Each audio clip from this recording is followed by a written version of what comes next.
غزل کس زبان کا لفظ ہے؟ عربی۔ غزل کے لغوی معنی ہیں عورتوں کی یا عورتوں سے باتیں کرنا۔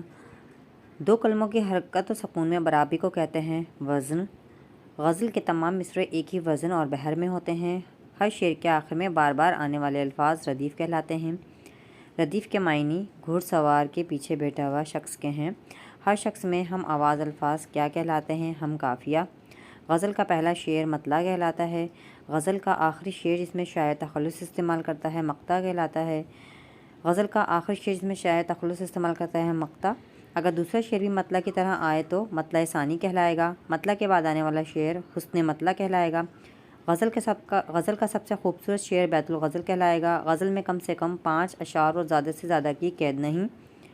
غزل کے ہر شعر میں الگ الگ مضمون بیان کیا جاتا ہے۔ غزل کے بحر، ردیف اور قافیے کو کہا جاتا ہے زمین۔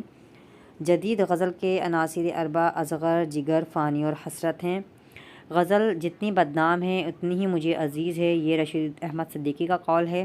غزل اردو شاعری کی آبرو ہے، رشید احمد صدیقی۔ غزل شاعری نہیں تہذیب بھی ہے، رشید احمد صدیقی۔ غزل پھولوں کی مالا اور عطر شاعری ہے، فراق گورکھ پوری کا قول ہے۔ غزل نقاب پوش آرٹ اور چاول پر قل ہو واللہ لکھنے کا آرٹ ہے، آل احمد سرور۔ غزل بڑی کافر صنف سخن ہے، آل احمد سرور۔ غزل نیم وحشی صنف سخن ہے، کلیم الدین احمد۔ غزل کی گردن بے تکلف مارنی چاہیے، عظمت اللہ خان۔ غزل بے وقت کی راگنی ہے، حالی۔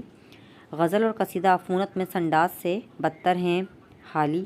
غزل کا سب سے اہم موضوع حسن و عشق ہوتا ہے۔